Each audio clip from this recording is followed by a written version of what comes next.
Got a couple more questions for you. You're headed back to Texas after this to launch the Cybertruck. Yeah. It's going to be a big launch. But I wanted to ask you right now more broadly just about the car business and what you see actually happening.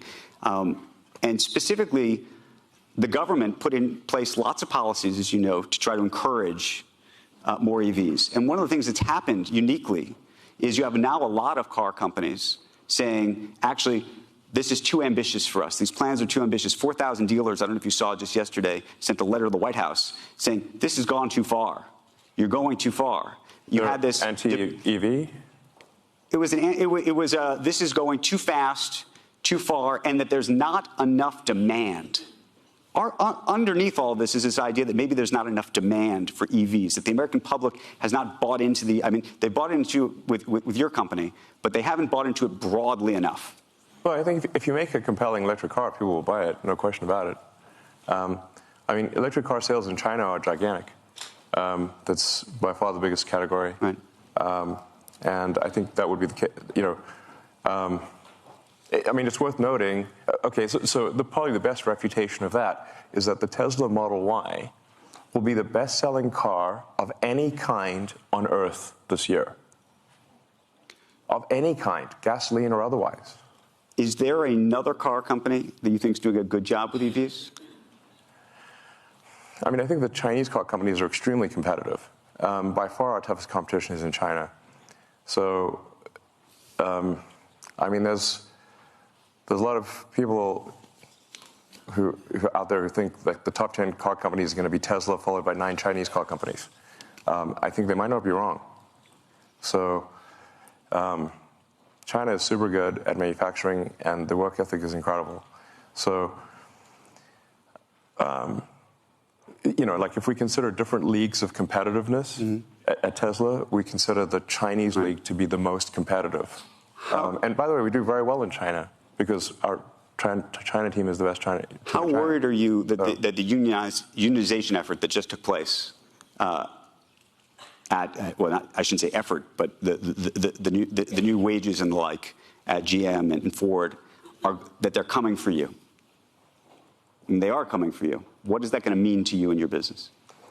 Well, I think it's generally not good to have an adversarial relationship between people on the line, one group at the company and another group. In fact, I disagree with the idea of unions, but perhaps for a reason that is different than people may expect, which is I just don't like anything which creates kind of a lords and peasants sort of thing. And I think the unions naturally try to create negativity in a company and create a sort of lords and peasants situation.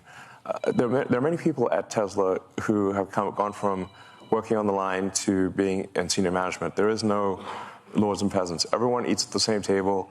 Everyone parks in the same parking lot. At GM, there's a special elevator only for senior executives. We have no such thing at Tesla. And the thing is that I actually know the people on the line because I worked on the line, and I walked the line, and I slept in the factory, and I worked beside them. So I'm no stranger to them. And there are actually many times where I've said, well, can't we just hold a union vote? But apparently a company is not allowed to hold a union vote. So it has to be somehow called for, but the unions can't do it. So I said, well, let's just hold a vote and see what happens.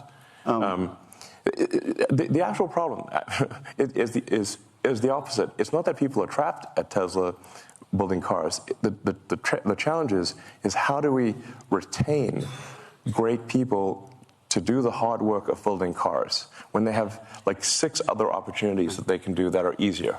That's the actual difficulty, is that building cars is hard work, and there are much easier jobs. And I just want to say that I'm incredibly appreciative of those who build cars, and they know it. So there's I don't know, maybe there will be unionized. If I say, like, if Tesla gets unionized, it will be because we deserve it and we failed in some way. But we certainly try hard to, ensure the prosperity of everyone. We give everyone stock options. we've made many people who were just working the line, who didn't even know what stocks were, we've made them millionaires.